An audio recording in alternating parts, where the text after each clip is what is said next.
अब हमारा आज जो अगला डेरिवेशन है वो है गॉस प्रमेय की सहायता से किसी आवेशित गोलीय कोश के बाहर किसी बिंदु पर वैद्युत क्षेत्र की तीव्रता को ज्ञात करना है।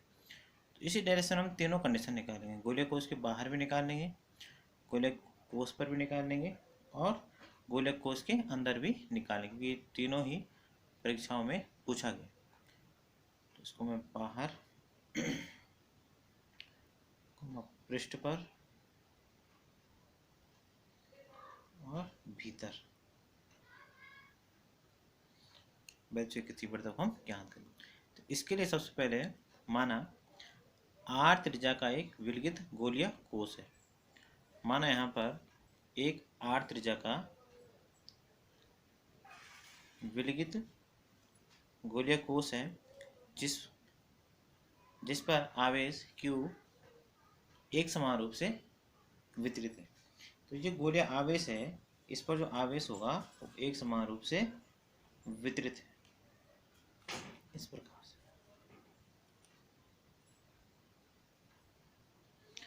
अब सबसे पहले हम बाह्य बिंदु पर वैद्युत क्षेत्र को ज्ञात करते हैं।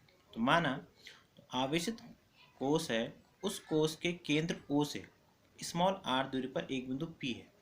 माना इस गोलीय कोश के बाहर कोई बिंदु P है जिसकी इस गोलीय कोश के केंद्र O से जो दूरी है वो r है, जिस पर हमें वैद्युत क्षेत्र की तीव्रता को ज्ञात करना है। अब इसके लिए हम बिंदु P से गुजरने वाला त्रिज्या r का एक सकेंद्रीय गोलीय गॉसियन पृष्ठ को खींचते हैं। अब हम क्या करेंगे, इस P से गुजरता हुआ स्मॉल r त्रिज्या का एक गोला खींच लेंगे।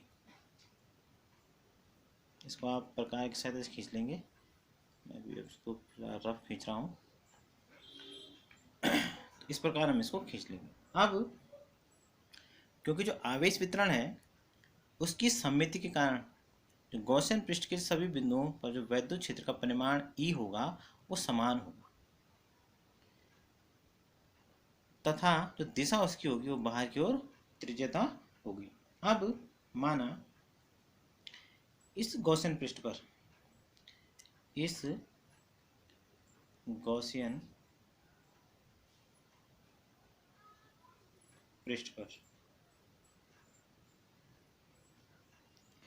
जो हमारा क्षेत्रफल अवयव है, माना यहाँ पे एक क्षेत्रफल अवयव इस प्रकार से, माना एक क्षेत्रफल अवयव हमारा dA है, और क्षेत्रफल अवयव है माना वो dA हमारा क्षेत्रफल अवयव है। इस अवयव पर वैद्युत क्षेत्र E होगा यहाँ पर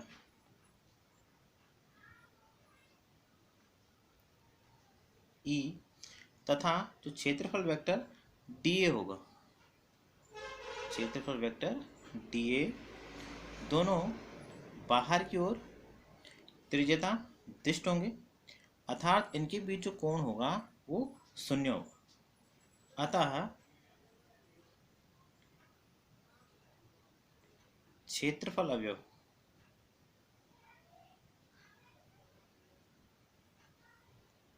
dA से होकर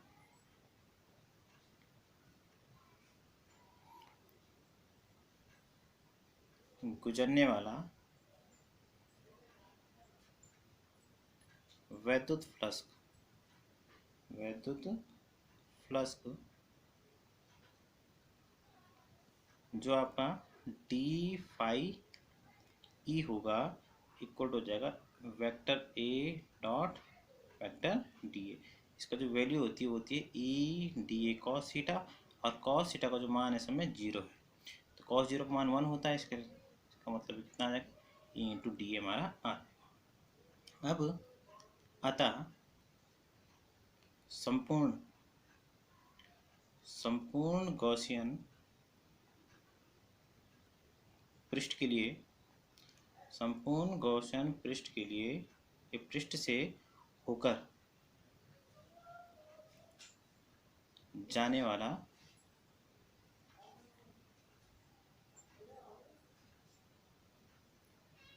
वैद्युत फ्लक्स, वैद्युत फ्लक्स जो फाई ई होगा equal to integration of E D A के। तो ई तो आपका ऐसे रहेगा और इंटीग्रेशन ऑफ डी ए हो जाएगा।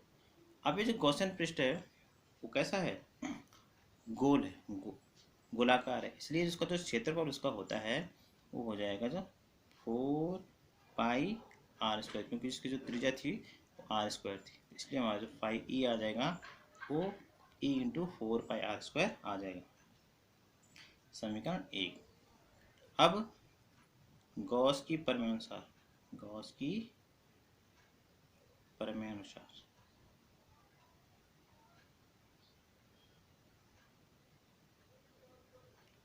फाई ई इक्वल टू होता है Q/ε0। समीकरण नंबर 2। समीकरण 1 व 2 से लेफ्ट हैंड साइड बराबर है तो राइट हैंड साइड बराबर होंगी। इसका मतलब E into 4 pi r² equal to Q/ε0। तो यहाँ से जो हमारा E का मान आएगा वो हो जाएगा 1/4 पाई ε0 Q/r²। अब यही हमारा किसी बिंदु आवेश Q से r दूरी पर विद्युत क्षेत्र की तीव्रता के लिए सूत्र होता है। अब यदि जो कोश है हमारा, जो गोलीय कोश है, उस गोलीय कोश पर जो आवेश का पृष्ठ घनत्व है, आवेश का जो पृष्ठ घनत्व है वो माना सिग्मा है, तब हमने पहले भी पढ़ा है, तब Q इक्वल टू कितना होता है, Q इक्वल टू होता है A इंटू सिग्मा, क्योंकि सिग्मा इक्वल टू Q पर A था तो Q equal to A into sigma हो जाएगा। तो यहाँ से जो Q का मान होगा वो होगा, A का मान कितना है, क्षेत्रफल गोले का 4 पाई r² इंटू सिग्मा। इस मान को हम समीकरण 3 में रख लेंगे तो ये हो जाएगा आपका E equal to 1/4 pi ε0, Q का मान 4 pi r² sigma upon r², r² से r² cancel, E equal to 1/4 pi ε0। अब देखो यहाँ पे इस मान को हम यहाँ पर रख दें तो इतना हमारा आ जाएगा। चूँकि जो हमारा जो गोला था वो कैपिटल R त्रिज्या का था तो यहाँ पर हो जाएगा 4 पाई r² इंटू सिग्मा। तो यहाँ से Q का मान अगर हम रखेंगे तो यहाँ पे आ जाएगा r² अपॉन स्मॉल r²। तो यहाँ पे ये नहीं कटेंगे, यहाँ से 4 पाई से 4 पाई कैंसिल हो जाएगा। इसका मान जो हमारा E का मान आएगा, E इक्वल टू हमारा हो जाएगा 4 पाई से 4 pi cancel, sigma upon ε0 r² upon small r²। इसका मतलब किसी गोलीय कोश के, आवेशित गोलीय कोश के बाहर किसी बिंदु पर जो विद्युत क्षेत्र की तीव्रता का मान होता है E equal to sigma upon ε0 into r² upon small r² होता है। इसी प्रकार अब अगर हम आवेशित गोलीय कोश के किसी बिंदु पर विद्युत क्षेत्र की तीव्रता को ज्ञात करें। अब यदि हमें इस आवेशित गोले के किसी बिंदु P पर अगर हम विद्युत क्षेत्र की तीव्रता को ज्ञात करते हैं, यानी सेकंड जो आपको होगा गोलीय कोश के किसी बिंदु पर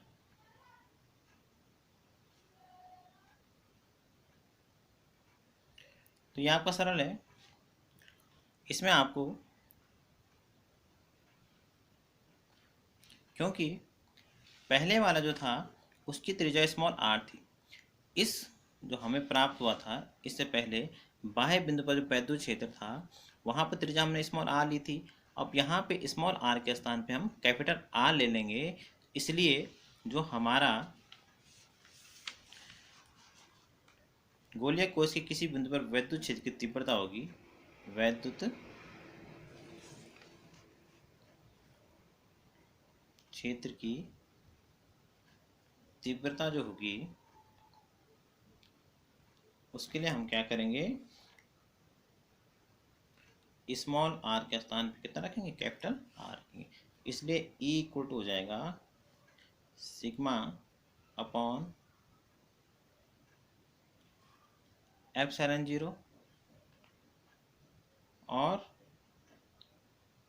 are square upon small R की जगह कैपिटल आर रखना है तो अपॉन आर स्क्वायर से R square cancel, E equal to आ जाएगा सिग्मा अपॉन एप्सिलॉन 0। इस प्रकार किसी गोलीय कोश के किसी बिंदु पर वैद्युत क्षेत्र की तीव्रता का मान E equal to sigma upon epsilon 0 हो जाएगा। अब जो अगला है वो है आपका गोलीय कोश के भीतर, गोलीय कोश के भीतर वैद्युत क्षेत्र की तीव्रता।